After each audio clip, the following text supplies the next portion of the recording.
प्रिय विद्यार्थियों, सुप्रभात। मॉडर्न शैक्षणिक समूह नवादा द्वारा आयोजित ई लर्निंग कक्षा में आप सभी का स्वागत है। हिंदी पाठ्यक्रमानुसार आज आपकी कक्षा की दूसरी पुस्तक बाल महाभारत कथा, जो आपकी पूरक पाठ्य पुस्तक है, उसके 18वें पाठ की चर्चा के लिए मैं Praveen Kumar Pankaj, modern international school Hisua, इस वीडियो के माध्यम से आपके समक्ष उपस्थित हूँ।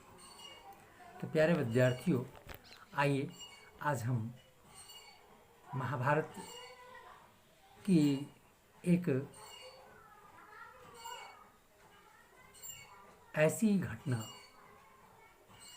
से आपको परिचित कराता हूँ जो नैतिक ज्ञान से भरा है।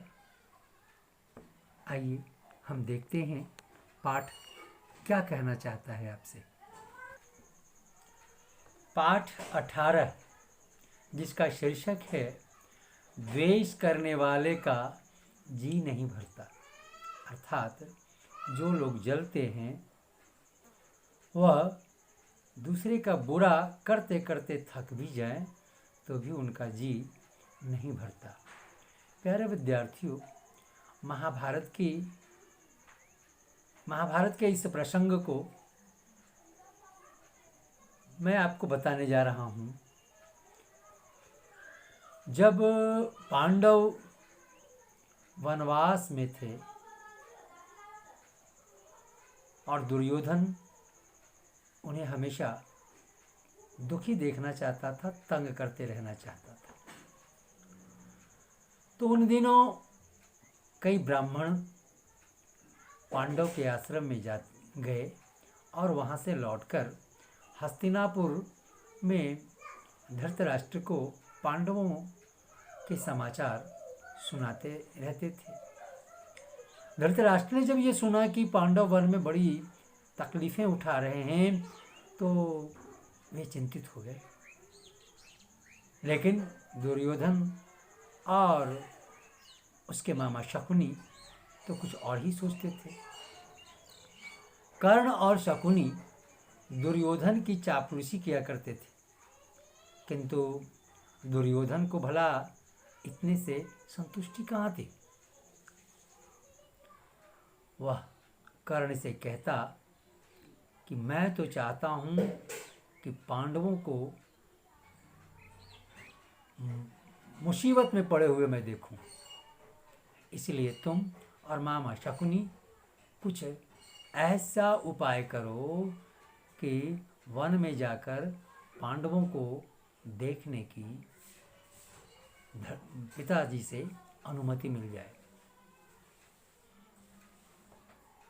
कर्ण ने कहा कि भाई देखो, द्वैत वन में कुछ गांव हैं जहां जो मेरे अधीन हैं, और हर साल उन गांवों में जानवरों की गिनती यानी पशु गणना की जाती है, और यह काम राजकुमारों के द्वारा ही किया जाता है।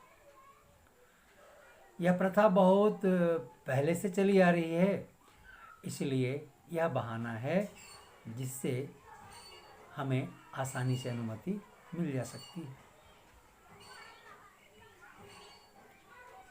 इतना सुनना था कि दुर्योधन और शकुनी खुशी के मारे उछल पड़े।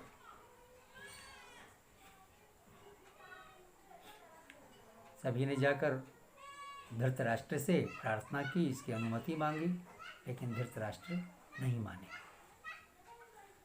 जब दुर्योधन ने यह विश्वास दिलाया कि पांडव जहाँ होंगे वहाँ हम लोग नहीं जाएंगे और बड़ी सावधानी पूर्वक काम करेंगे, अंततः धृतराष्ट्र को अनुमति देनी पड़ी और दुर्योधन अपनी सेना लेकर द्वैतवन चल दिया। वे द्वैतवन पहुँचे और अपना डेरा ऐसे स्थान पर लगाए जहाँ से पांडव के आश्रम की दूरी महज 4 कोस थी। ये तो बात उस समय की है। उसी समय गंधर्वों के राजा चित्रसेन भी सपरिवार एक जलाशय के निकट डेरा डाल करके थे। दुर्योधन की सेना या कहिए उनके अनुचर जब वहाँ पहुँचे और अपना भी तंबू गाड़ने लग गए तो गंधर्वराज ने विरोध किया, उन्हें भला बुरा कहा, बिगड़े, उनकी खूब खबर ली और दुर्योधन के अनुचर कुछ ना कर सके। वे अपनी जान बचाकर लौट भागे।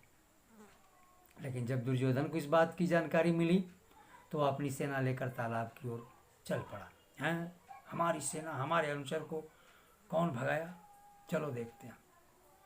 और वहाँ जब पहुँचा तो गंधर्व राज से उसकी भिड़ंत हो गई। वो सेना लेकर पहुँचा था, लेकिन दुर्योधन की सेना गंधर्व राज के सामने नहीं टिक सकी। जब घोर संघर्ष हुआ और कर्ण जैसे महारथी भी पस्त हो गए, उनके अस्त्र शस्त्र रथ चूर चूर हो गए, तो उन्हें भागना पड़ा। अकेले दुर्योधन लड़ाई के मैदान में बहुत देर तक डटे रहे और तब गंधर्व राज ने उन्हें बंदी बना लिया। दुर्योधन और उसके साथी अपमानित हुए, बंदी बनाए गए। लेकिन जब युधिष्ठिर को यह बात पता चली कि उनके चचेरे भाई दुर्योधन और उनके साथी अपमानित हुए हैं, तो उन्होंने गंभीर स्वर में अपने भाइयों को कहा। भीम को पहले कहा, भाई भीमसेन, ये हमारे परिवार, हमारे कुटुंब के लोग, हमारे अपने खानदान के लोग पराजित हुए हैं, अपमानित हुए हैं और बंदी बना लिए गए हैं, इसलिए आप जाओ और उन्हें बंधन से छुड़ा लाओ। युधिष्ठिर का आदेश जब हो गया तो भीम और अर्जुन ने दुर्योधन की जो सेना इधर उधर हो गई थी, सेना को इकट्ठा करके अर्जुन और भीम गंधर्वों पर टूट पड़े और फिर दुर्योधन और उनके साथियों को वहां से छुड़वाया। हालांकि दुर्योधन ने पांडवों के लिए बेहतर नहीं किया, फिर भी इन्होंने अपना धर्म निभाया। उसी क्रम में एक घटना और है, जब पांडवों के वनवास में समय बीत रहा था, जब पांडवों का वनवास हो गया था, तो दुर्योधन ने इच्छा जाहिर की कि हम राजसूय यज्ञ करेंगे। लेकिन पंडितों ने कहा कि नहीं, आप ऐसा नहीं कर सकते, जब तक धृतराष्ट्र हैं और युधिष्ठिर हैं, उनके रहते आप राजसूय यज्ञ करा नहीं सकते। तो उन्होंने वैष्णव नामक यज्ञ करा करके अपनी इच्छा पूर्ति की। उसी समय की बात है कि महर्षि दुर्वासा, प्यारे विद्यार्थियों, दुर्वासा एक ऐसे ऋषि थे जो बहुत जल्द ही क्रोधित हो जाते थे, और जब वो क्रोधित हो गए तो बिना शाप दिए कोई गुजारा नहीं था और उनका शाप अक्षरशः सत्य होता था।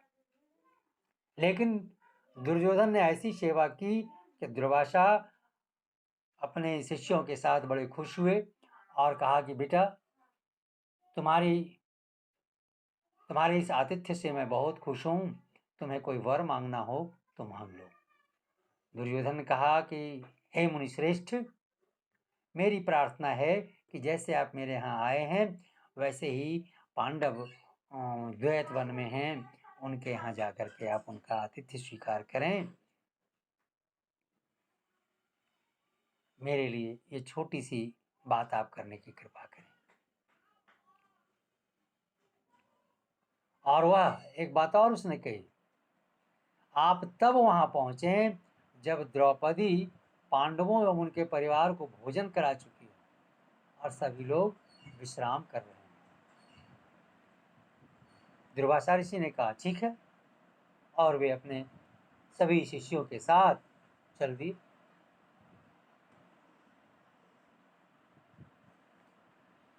वहां पहुंचकर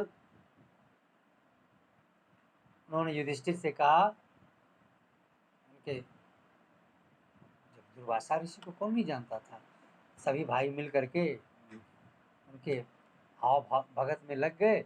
तो मुनि ने कहा अच्छा ठीक है, आप लोगों ने बड़ा ही अच्छा सत्कार किया है, लेकिन अब हम लोग जा रहे हैं स्नान करने।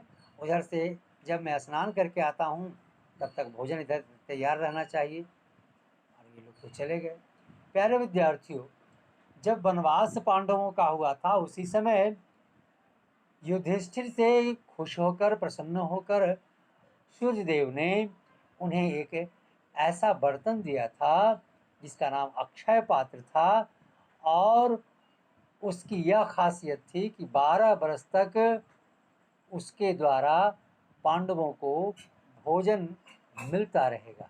लेकिन उसके पीछे भी एक खास बात थी कि द्रौपदी हर रोज चाहे जितने लोगों को इस बर्तन में से भोजन कराना चाहे करा ले, लेकिन जब स्वयं द्रौपदी भी खा ले उसके बाद यह बर्तन खाली हो जाता था, या फिर कहिए कि अगले दिन तक के वह अक्षम हो जाता था।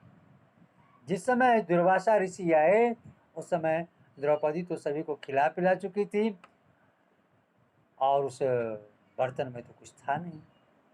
जब द्रौपदी को ये पता चली बात, बड़ी चिंतित हुई कि अब क्या करें हम। तब उन्होंने परमात्मा की शरण ली, प्रार्थना की। श्री कृष्ण कहीं से उसी समय पहुंच गए और रसोई घर में जाकर द्रौपदी के सामने खड़े हो गए। बोले, बहन कृष्णा, बड़ी भूख लगी है, कुछ खाने को दो। लो, एक तो पहले से ही चिंता में थी द्रौपदी, और दूसरे भगवान कृष्ण भी आकर के भोजन ही मांग दिए। कैसी दुविधा में लोगों ने डाल दिया द्रौपदी को। कृष्ण बोले, जरा लाओ तो अपना अक्षय पात्र, वह बर्तन, देखें कि उसमें कुछ है भी या नहीं। द्रौपदी हड़बड़ाकर बर्तन ले आई, और जब गौर से देखा कृष्ण ने तो उसमें अन्न का एक दाना चिपका हुआ था और साग का एक कण लगा हुआ था। भगवान कृष्ण ने उसे लेकर अपने मुंह में ले लिया और कहा, यह भोजन हो गया, इससे उनकी यह भोजन हो और इससे उनकी भूख मिट जाए, इतना कहना था। यहाँ तो कृष्ण भी सारी बात जान रहे थे। द्रौपदी तो यह देखकर सोचने लगी, ओह, मैं कैसी गृहिणी हूँ कि एक बर्तन भी सही ढंग से साफ नहीं कर सकती। बर्तन धोने के बाद भी उसमें अन्न का टुकड़ा बचा हुआ रह गया, साग पड़ा रह गया, और उसी को भगवान कृष्ण को खाना पड़ा। धिक्कार है मुझे। उन्हें बड़ी ग्लानि हुई द्रौपदी को। इस तरह द्रौपदी तो अपने आप को धिक्कार रही थी, लेकिन वही कर्ण जो है उनकी प्रतिष्ठा बचाने का काम भी आया। इतने में श्री कृष्ण ने बाहर जाकर भीमसेन को कहा कि भाई भीम, जल्दी जाकर ऋषि दुर्वासा को शिष्यों समेत भोजन के लिए बुला लाओ।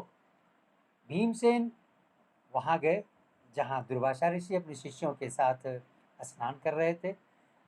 नजदीक जाकर जब भीमसेन देखते हैं तो क्या देखते हैं, दुर्वासा ऋषि का सारा शिष्य और दुर्वासा ऋषि स्नान करके और भोजन भी कर चुके हैं।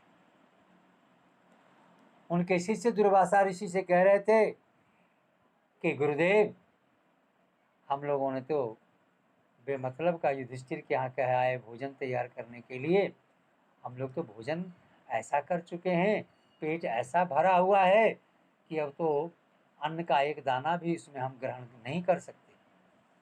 अब तो हम लोगों को यहाँ से उठ करके चलना मुश्किल है, इतना हम लोगों ने भोजन कर लिया है। इस समय हमारी खाने की इच्छा जरा भी नहीं है। ऐसा जब सुना दुर्वासा ऋषि ने तो भीमसेन से कहा, भाई हम सब तो भोजन कर चुके हैं, भोजन तो सभी का हो चुका है, पेट भरा हुआ है। ऐसा करो कि भाई युधिष्ठिर से जाकर कहना कि उन्हें जो असुविधा हुई उसके लिए क्षमा करें, हम भोजन नहीं कर पाएंगे। इतना कहकर ऋषि अपने शिष्यों के साथ वहाँ से रवाना हो गए। तो देखो, तंग करने वाले, बुरा चाहने वाले लाख बुरा चाहते हैं, लेकिन जो सत पथ पर चलने वाले हैं ईश्वर उनकी मदद करते हैं, ईश्वर की कृपा उन पर होती है और जो असंभव कार्य होता है वह भी संभव हो जाता है। ठीक है प्यारे विद्यार्थियों, अब अगले वीडियो में मैं आपके समक्ष फिर पाठ्यक्रम के अनुसार मिलता हूँ।